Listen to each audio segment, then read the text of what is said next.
Hey, you! I need to ask you a question. And no matter what your answer to this question is, I guarantee that you're wrong. What is a thru hike? No, seriously. Like, what the is a thru hike?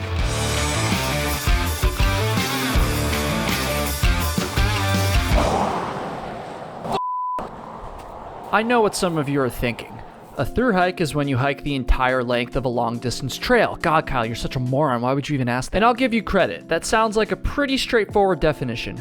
But I'll respond by asking you, if a thru hike is when you hike the entire length of a long distance trail, then what is a long distance trail? Seriously, how many miles does it have to be? What type of terrain does it have to be? Does it have to be recognized by an organization or government to count? Ha! Gotcha. I asked you guys what your definition of a thru hike was on my community tab, and every single one of your answers was wrong. I'm not trying to be a dick here, and I genuinely appreciate everybody who commented on this thread. I just want to illustrate that even some of the best definitions of what a thru hike is still have problems. A thru hike is a trail that is not a loop and you hike from point A to point B over a number of weeks or months. The problem with that is, what about long trails like the Buckeye Trail, for instance? That's a giant loop of 1,400 miles. Are you gonna tell me that's not a thru hike? Any trail that requires several days to complete and you do it in one shot. Could be a 70-mile trail, could be a 3,000-mile trail. If that's the case, what would happen if you just went out on like a 5-mile trail and then just took 4 days to hike this 5-mile trail you just dicked around? According to this definition, that would still count as a thru hike, but I think we could all agree that probably doesn't sound like a thru hike. Then again, I don't even know what a thru hike is. That's the whole point of this video. Alan says, a thru hike is a hike that's longer than can be completed casually without planning in advance and takes place on a single trail that's longer than a human could walk in a day. I feel like this one just doesn't work because there's no set length that a human can walk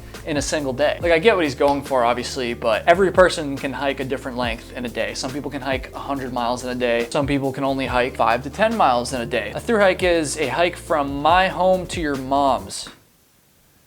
It's not funny. A thru hike is completion of any long trail from end to end that falls under the National Trail System Act. Now, this one kind of sparked my curiosity, I'm not gonna lie, so I ended up doing a bunch of Googling and figuring out exactly which trails actually fall under the National Trail System Act. And it turns out there's a lot of trails that people consider thru hikes that do not fall under that act, like the Ouachita Trail, for instance, 220 miles through Oklahoma and Arkansas. Are you gonna tell me that a 220-mile trail isn't a thru hike just because it doesn't fall under this act? It makes no sense. A thru hike is something that Kyle quits.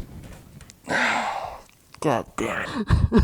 The more you think about the question, what is a thru hike, the further and further away you drift from a clear-cut answer. And yet we throw around the term so casually. We're just like, oh yeah, I thru hiked this trail, or I'm planning on thru hiking this trail next year, or right now I'm about to thru hike right to your mom's house. The definition seems like it should be so simple, but it's not. Let's use the Appalachian Trail as an example. The Appalachian Trail is probably the most popular thru hike in the entire world, and it's pretty much universally accepted that every single year, the thousands of people attempting to hike its length are thru hikers. Seems simple enough until you consider the fact that many, if not most of these people, don't actually hike the entire trail. People get injured and they have to go home. People run out of money. A lot of people just decide they don't want to finish their hike. And the thing is, many of these people hike hundreds, if not thousands of miles before they decide to go home. If someone sets out to hike the Appalachian Trail, hikes 1,800 miles of it,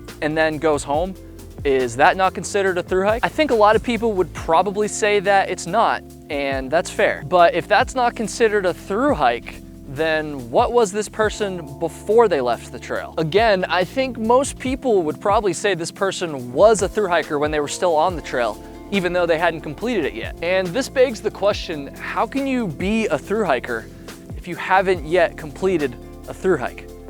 Yeah, now you're even more confused, and I am too. Am I overthinking this? Yes, I obviously am, because labeling something a thru hike doesn't really affect anyone other than the thru hiker themselves. So even if the definition is a bit murky, it doesn't really matter, right?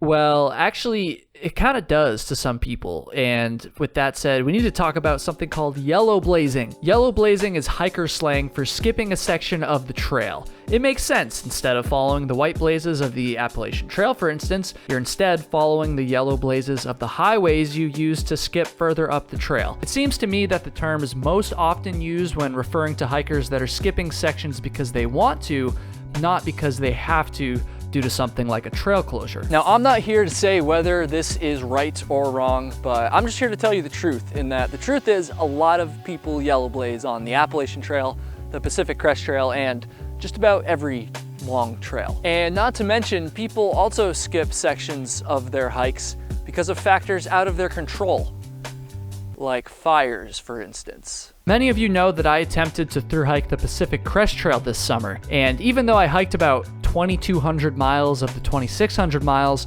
wildfires ended up closing various portions of the trail during the second half of my hike, and I didn't finish the entire trail. The entire time I was on the PCT, I referred to myself as a thru hiker, and my journey as a thru hike. But I didn't finish, so what did that make the journey, and what does that make me?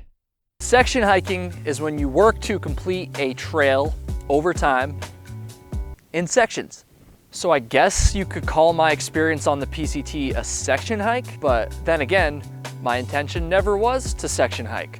So does the intention matter more than the outcome? How much skipping is permissible in order for someone to still call their hike a thru hike? If somebody hikes 98% of the Appalachian Trail, for instance, but they skip 2% because they wanted to catch up with a friend that was ahead of them or something like that, is that still a thru hike? 98%. According to the Appalachian Trail Conservancy, no, that's not a thru hike. The Appalachian Trail Conservancy, or the ATC for short, is the organization that oversees the management and protection of the Appalachian Trail. And they define a thru hike as, quote, a hike of the entire AT in 12 months or less. Maybe we're finally getting somewhere here. That's the first definition of a thru hike from a legitimate source that we've seen so far in this video. By the ATC's definition, the scenario I just outlined would not count as a thru hike, because only 98% of the trail was hiked instead of the entire thing. But 98%, isn't that close enough, right? Like, can't we all just agree that 98% is good enough and we can just call that a thru hike? I'm sure a lot of you probably would agree with that, but what if it was 90%? What if it was 80% of the trail hiked? What if it was 70% of the trail hike? I don't want to speak for all of you, but I feel like a lot of people would agree that 98% is so close that we should just count it as a thru hike. But 70%, if you only hiked 70% of the trail, I think a lot more people would probably start to question that and say, well, that's a lot, but it's not enough, and it's not a thru hike. And that begs the question, where is the cutoff?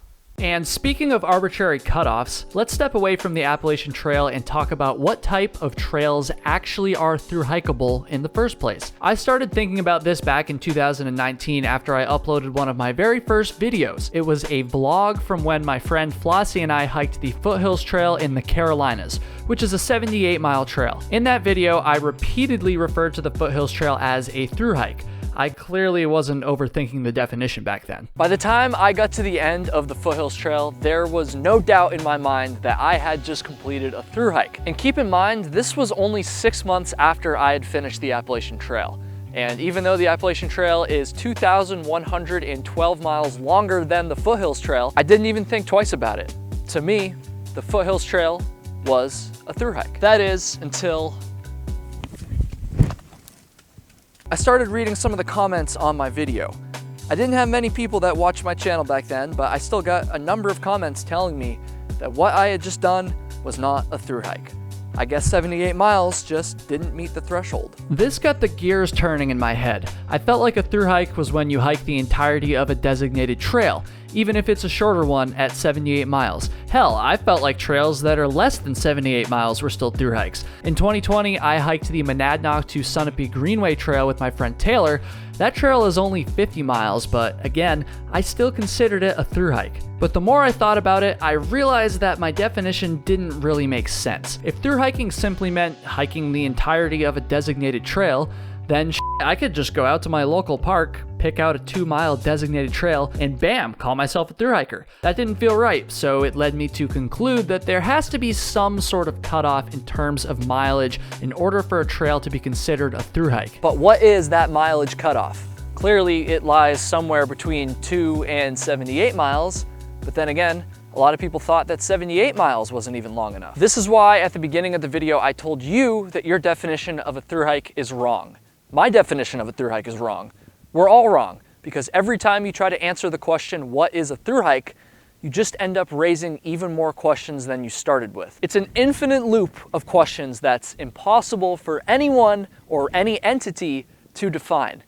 And that's why I've come to the conclusion that a thru hike can be anything for anyone at any time, and at the same time, a thru hike can be nothing for no one at no point in time.